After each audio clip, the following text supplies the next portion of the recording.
Hello and welcome to Quays News. I'm Becky Verity. And I'm Libby Warren. Here's what's coming up on today's show.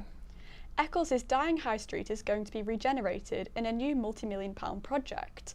Salford Council have said the plans will include new homes, more green spaces and a freshening up of the shops. A major screening event in Manchester is changing the approach to national healthcare. Nurses and surgeons gave tests to hundreds of men through the door and emphasised the importance of the event.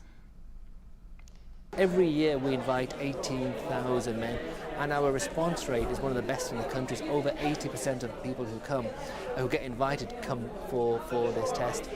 And because we invite everybody, it's a universal health offer. New SEND reforms could mean some children lose access to their existing support plans. Children's needs will be assessed in the next few years, and by 2035, only those with the most complex issues will have access to education, care and health plans. And finally, Harry Styles fans were plunged into darkness at his one-night-only show at Co-op Live on Friday night. Those in the audio-only area were left behind a curtain that blocked out all light and trapped them in heat.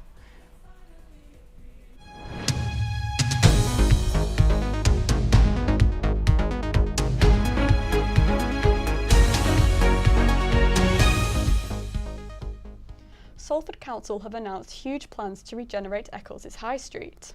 The project hopes to make the town centre a more welcoming place. I went along to find out more. Closed shutters, crumbling signs and boarded up windows.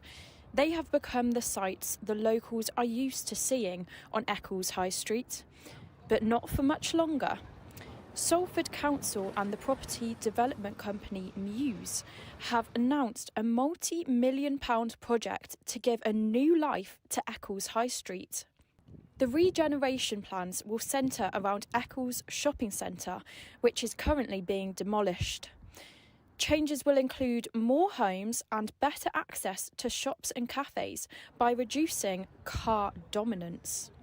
They also plan to revitalise green spaces around Church Street and St Mary's Gardens. The focus is on building a place for the local community to enjoy, rather than avoid.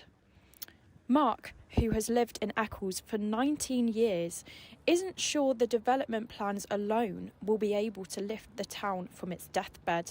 In one way, it's a good idea, and in another way, I think it's going to turn into a big waste of money. You can glorify it, you can polish it, and you can do whatever you want to it, but unless they're offering decent rent and affordable rates and incentives, then traders are not going to move in, so it'll just be sitting there empty. Eccles shops have run down for years, and it's been in decline and in decline and in decline. So it's got to be vibed, it's got to generate some interest, it's got to generate enthusiasm. The plans have come in response to a public feedback form that residents filled out last year.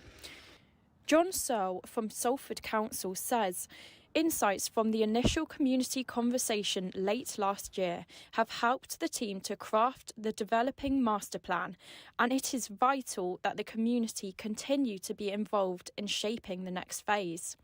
This is a rare opportunity to come together and help guide the long-term future of the town centre, and I encourage all residents, visitors, businesses and stakeholders to get involved and have their say. Locals in Eccles have been encouraged to share their thoughts at drop-in sessions at the Town Hall this Saturday and the following Wednesday. The hope is that with the community's support, the town will be able to bloom once again. Libby Warren, Quays News. Manchester is leading the way in a pioneering approach to preventative healthcare. A major screening event recently offered men a full health MOT. Hundreds of men attended the event, as Elisabetta Vanacore reports. Hundreds of men in Greater Manchester are being offered a simple test that could save their lives. At Manchester City's Etihad Stadium, a special screening event recently invited men aged 65 and over to check for abdominal aortic aneurysms. The ultrasound scan itself is really quick, really straightforward. It takes about 5 minutes, and the patient just lies on the bed, lifts the shirt up, and we put a bit of cold gel on the tummy. We use the probe, to have a look inside the tummy. Like what pregnant ladies have, it doesn't hurt at all, and we can see the artery and detect whether there's an aneurysm present or not. But what exactly is an abdominal aortic aneurysm, and why is early detection so crucial? AAA is a swelling and weakness of the aorta. And the key thing about an aneurysm is that it's completely symptomless. People don't know they've got it. It doesn't cause any discomfort at all unless it bursts. And if it bursts, that can often be fatal.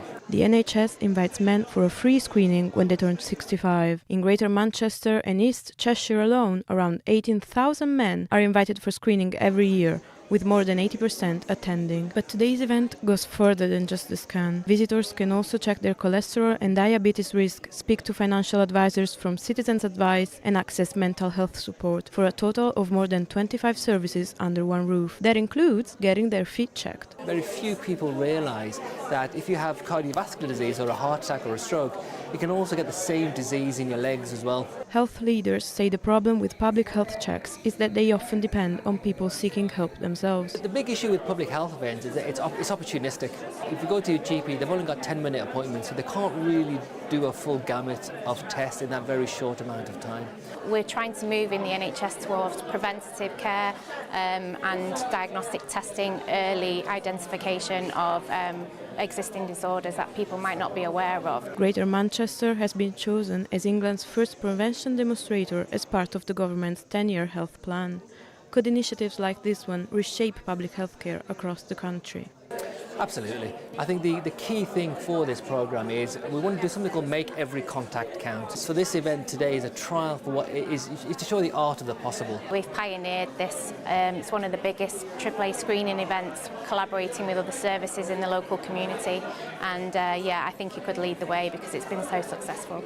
Health teams now hope the model could expand in the future, using other screening programs to offer preventative health care to different people at different stages of their lives. Elisabetta Vanacore, Quays News. The government have announced its plans to reform the SEND system, with promises of better assistance through individual support plans. But the reforms have been met with mixed reactions, with some fearing that children's support will be taken away. Our reporter Paul Coleman has more. We will see an expansion in the rights that children have, so more children will get support. That's Education Secretary Bridget Phillipson announcing the eagerly anticipated Special Educational Needs and Disability White Paper. £4 billion will be invested into SEND provisions in schools. The proposed plan promises to provide wider access to specialist support through individual support plans. Parents have long criticised the process of obtaining these plans. What could have been done to make that an easier process? I just felt fobbed off. A lot of the time you'd have a conversation with one person or one professional and you'd leave that conversation feeling like something might be in a few weeks or, something might be happening, and then obviously, things crop up and plans change. But when you're that parent that's trying to get support in place so that you can carry on living your daily life or your career or look after your other children or your family, you kind of need to know where you're up to. The reaction to the white paper has been mixed. Whilst the increased level of support has been praised, many are worried that existing support may be taken away. As of 2035, only children with the most complex cases will have access to education, health and care plans. I still think the work needs to be done, but I can see some things being more positive. I just hope that no one loses support already in place. That's what I hope, that's not going that way. Some people have made comments online, and I've read people say things like it's not fair on the other children, all this, provisions getting made for SEND children, but, SEND children having those, reasonable adjustments put in doesn't give them an advantage over the other children. It just makes it fair, and it makes them be able to, access the education the same as everyone else. Paul Coleman, Quays News. Staying with education news, a new school for children with learning difficulties is opening here in Salford. Angel Meadow will be welcoming students this spring. It's been set up by ACE Education Manchester, which is a local teaching provider for young people. Our reporter, William Correa, has the story. Will, what more can you tell us? So this will be an independent secondary school for children who struggled in mainstream education. It'll have around 25 students in total, 5 per class, so a smaller model to ensure that needs are met. It's been set up, as you said, by ACE Education Manchester. Now, since being formed, they've been focused on getting children back to mainstream education, so this is a new approach, another means of support. I spoke to ACE's owner and the soon-to-be head teacher of Angel Meadows School, that's Daniel Lomax. I started by asking how his work in education has led him to this new venture. In terms of my experiences in education, I've always worked with students who have struggled in mainstream settings, whether that's pupil referral units or in alternative provision. And I've been able to see firsthand kind of when a student doesn't feel understood, it just deepens that kind of disengagement, and creates a lot of gaps in learning, a lot of mistrust between the kind of the school and the child. So what we've been doing at ACE, we're building on that again, and this is really the next stage of our vision. And what are your hopes for the future of ACE? Are you hoping to open more schools like Angel Meadow down the road? Is that the ambition? So Angel Meadow and ACE Education Manchester are now part of the Angel Meadow School Group. So whatever we build in the future will then become part of the Angel Meadow School Group. My first priority, before thinking about opening anywhere else, is to kind of really make sure that Angel Meadow is settled, and that students are receiving a really good quality education. We've got the right staff in place and the right systems in place. And Will, you also asked about reforms to special educational needs that we've just been hearing about. Yes, that's right. I asked specifically about EHCPs, education and healthcare plans. They're important because they're a legal means for children and young people to get the support that they need. Many pupils are expected to have them at Angel Meadow School. And what are the changes that are being made to SEND? So from 2029, there'll be reviews for children transitioning from primary to secondary school. And from 2035, as we heard in Paul's report, they'll be reserved only for those who have the most severe needs. Of course, it's a few years away now from being implemented, so the impact of these measures is unclear. The government has said that they are being implemented to fix an unsustainable financial system. I ended my conversation with Mr. Lomax by asking what he thought of the government's new measures. It seems like we're trying to cut costs in places that costs really shouldn't be cut. When it comes to children, especially vulnerable children with special educational needs or students with social, emotional, mental health needs, I don't think that's an area of government spending that we should be looking to reduce. Of course, systems can be more efficient, but again, there's been talks of introducing what's called an individual learner profile instead of an EHCP, which to me just seems a little bit of a rebrand, and not really something that's going to cut costs or cut time and energy that's being spent in these departments. But I think there needs to be a more proactive approach in how we can support these students and not just how we can cut costs. So no strong support for these measures. Still, what's clear is Angel Meadow School is a big milestone for ACE Education. Well, thank you very much. Harry Styles celebrated the release of his new album, Kiss All the Time, Disco Occasionally, with his first headlining show at Co-op Live. The hitmaker is a main investor of the Manchester Arena and first performed there by opening the Brits last month. His one-night-only announcement was met with tons of praise when the tickets were advertised as only costing £20. But it wasn't all coming up roses, as the show was hit with a myriad of controversies. I spoke to attendee Emma Kirk, who was able to go with free tickets in an audio-only area. Could have been an experience is the way that I see it. And I'm not saying that they needed to curate something crazy. I'm just saying I think they could have done the bare minimum, and they didn't really.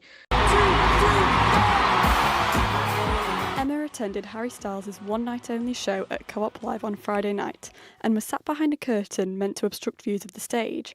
Unfortunately, this also meant all sat in the area were plunged into darkness when the house lights went down. Usually you would have like the stage lights on you, or you would have stewards that kind of had torches. But yeah, like if anybody was visually impaired in low light, then it would have been very scary. While their view was fully obstructed, the audio-only fans were told they would at least be able to watch the concert through 2 screens, a solution that was not properly planned for. The way the like projector screens were positioned, people in the first few rows wouldn't have been able to see them properly.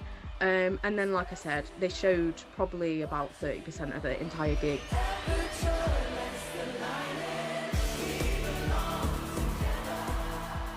Emma later said there should be an extra level of care in health and safety when planning events in Manchester in the wake of the Manchester Arena attack. I am neurodivergent myself, so like do consider myself a disabled person, and I just am like, okay, it was so wildly inaccessible. The concert was filmed and released by Netflix on Sunday evening, which is why the group of fans were left sweltering behind the dark curtain. This begs the question, was the gig for fans, or was it another notch in the belt of the streaming giants? Manchester City are on course for their first Women's Super League title since 2016, and leading the line is star striker Khadija Bunny Shaw. She has 15 goals in the WSL, but reports today suggest a shock move to rivals Chelsea is on the cards. Our sports reporter, Ayla Kergiduf, is here with us. Hi, Ayla. Hi. Hi. So surely this can't happen, can it? It could. So Kit Shepherd at the Times reported this morning that a move to Chelsea could happen. Jamaican international Bunny Shaw is at her contract at City is up at the end of the season, so she could be heading to Chelsea at the end of the season on a free. But City are currently in talks for a contract extension, but it seems that now City are now fighting interest from other clubs as well. So why would Chelsea want to do this? Well, Chelsea, even though they have won the league 6 times in a row, this season hasn't been the best for them, especially in terms of scoring goals. They've only scored 29 goals this season compared to City's 47, and they've had quite a lot of injury problems up front, with Sam Kerr, 32 years old and most likely going to leave in the summer. So Bunny Shaw would be a massive boost to their front line. She's been very clinical for City, very consistent since joining in 2021. She's become the team's top scorer with 105 goals for the club, 77 coming in the WSL. So the whole attack at City has been built around her, and we've seen loads of forwards like Lauren Hemp, Viviana Miedema, Carolyn all combining with her to sort of become one of the best attacking lines in the league. So how damaging would this move be for the league as a whole? It could be really damaging because, as I've mentioned, Chelsea have won the league 6 times back to back, and City are currently on course to breaking that streak this season. But for neutrals, they want a bit of unpredictability, they want change. So to see all of the best talent go to Chelsea would make the league less interesting from a neutral standpoint. The WSL is quite a small league, it's only got 12 teams. So yeah, we want to see more different winners, different title challengers. It is expanding next season, but again, we don't really want to see all of the best of the league's talents ending up at Chelsea, so it would be a massive loss if the superstar that Bunny Shaw is, if she were to join Chelsea. Thanks, Ayla. That's all we have time for today. Remember to follow us at Quays TV on social media to stay up to date with all the latest. Goodbye.